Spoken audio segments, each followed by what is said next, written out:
What is going on, guys and girls? It is GhostRobo, and this is the Black Ops 2 Uprising DLC pack. Checking out some Team Deathmatch on Encore, my favorite of the new maps. It's $15, 1,200 Microsoft points, available today. You get 4 multiplayer maps: Encore, Stage, Magma, and Vertigo, and the Zombies expansion mode map, Mob of the Dead. Quickly to touch on that, I think it's pretty cool. If you're a hardcore Zombies player, you're going to love it. I like it because it's a contained map and no more of the transit nonsense. It seems pretty cool, a lot to check out, a lot to investigate. They have a whole lot going on for you to explore and figure out, so that's really, I think they did a good job there. But what we're checking out here, the multiplayer maps, are overall pretty darn fun. Encore is my favorite. Next up would be Stage, which is the firing range kind of redress. I really like firing range, so that map still clicks with me, and it's a whole lot of fun now because they added this whole movie set thing. So you've got giant dinosaurs and aliens, and you know, if I do another Call of Duty video, that will be the next one that I show off. But Encore is really cool, big stage in the middle, cool map layout. Magma has the environmental effect of lava flowing through, and so there's a little bit of constant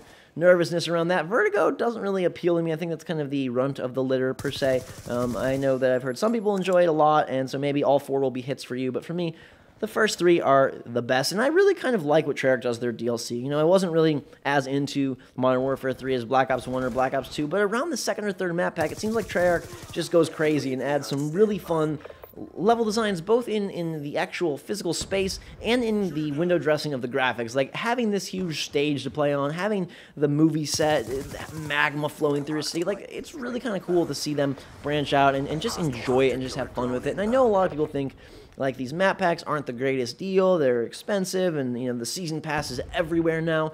And so it makes me really think about DLC and like how I like my DLC. You know, as someone who does really enjoy Black Ops 2 multiplayer, I'm happy to pay for more maps, especially when they're of the fun variety.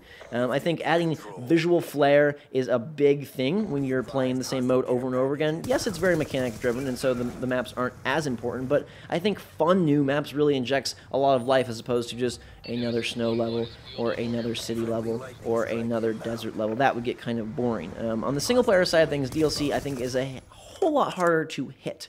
I remember playing Assassin's Creed 2 and loving that game and being so excited for the DLC, and then just not being able to get into it because it was just missing missions. So they took previous assets and mechanics and sort of structure and just plopped something else in there that seemed like it was just cut from the floor of the original game. And I know that devs are trying to do a better job of providing you with DLC that feels like an addition. It feels like something extra. It doesn't feel like, oh, this is just a chopped mission.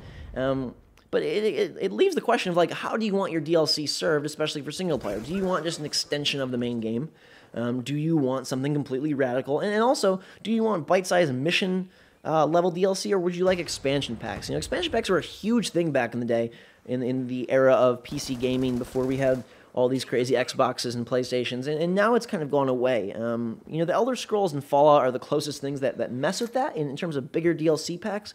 Borderlands tries to as well, but that game isn't very story-driven, so I'm going to kind of set that aside. But for me, like, Red Dead Undead Nightmare is another great example. I kind of like when they go in a really unique and fun direction, because it's like, okay, I digested the entire game, I digested the story, especially when it's a story you like.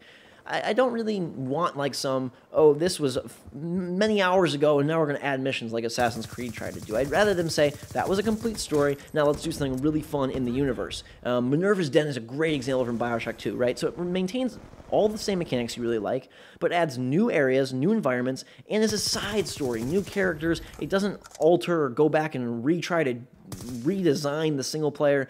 You know, the Tyranny of King Washington in Assassin's Creed 3 is an interesting one because it is doing something crazy.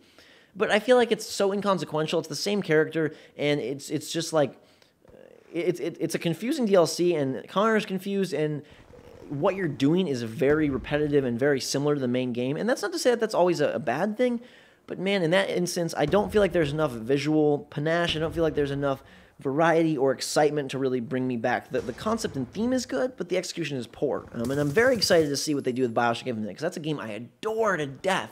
And it's like, how are they going to do that DLC? You know, just extension of the main story, go back and pick out a thread that they can kind of create a new character and a new side story. Are they going to reuse the same locales, new locales? I mean, ideally, I think, as much as I'd love for that main story to go on and be back in the hands of Booker and Elizabeth, I think a side story exploring a different aspect or a different facet of the world would be really cool. And you don't always have to do the zombies or the crazy or the, you know, oh my god, aliens route to make it fun. I think you just need to explore a different part of the game. But to me, the best DLCs are either the ones that present you with a big chunk of world, like Oblivion. Oblivion had a really good expansion pack. The name's leaving my mind at just the worst time. It's Forbidden Isles. What's it called?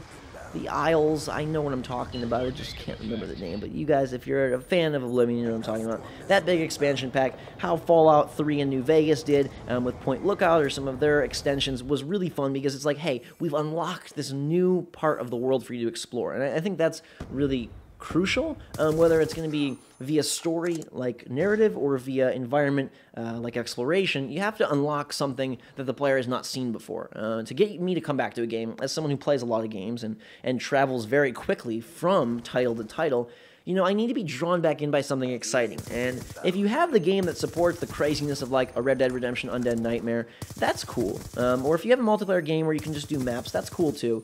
But to me, like, just like, oh, we added another mission in the middle of this story is a really bad way to do it. Similarly, level caps I don't really enjoy. For me personally, I don't get as hardcore into one game for a level cap boost to be enough reason to go back. Like, I need you to be like, hey, we created this little 4-hour story or this little 2-hour story, and it's really great, we want you to experience it, because it's something that we didn't have time to put in the game. Not something we cut from the game, but something that, you know, maybe these guys had this really great idea and it just couldn't make it in time. And so that's... Bioshock Infinite is going to be really interesting. A game that's super praised across the board, super lauded for its story. How do they handle that DLC? And how will we handle DLC going forward? Season passes are everywhere now. You know, they're doing DLC for every game under the sun. And are they going to maybe transition back into that expansion pack style? I don't know. A season pass doesn't really support that, but if instead of season passes they did more bigger chunks of content, like there's some games that I really, really enjoy and I would love to play a big expansion pack. You know, for me, like Dead Space 3, I love that game a lot, but Dead Space 3, the little DLC they had, it wasn't different enough to really encourage me to go back. I want to know your thoughts though. What encourages you to go back with DLC? What do you like best about single player DLC? Are map packs cool enough for you, or are you someone who really wants that big expansion pack? Does craziness factor in, or do you just want to play more of your favorite game? Let me know in the comments. Let's talk about it. Thanks so much for watching, guys and girls. You want to see more Call of Duty? Let me know with a like. Appreciate your time. Hope you enjoyed. Drink some hot chocolate and have a fantastic day, guys and girls. Until next time, this is the Black Ops 2 Uprising DLC pack, which I give my thumbs up to. Thanks so much once again. Until next time, guys and girls, we'll see you all later.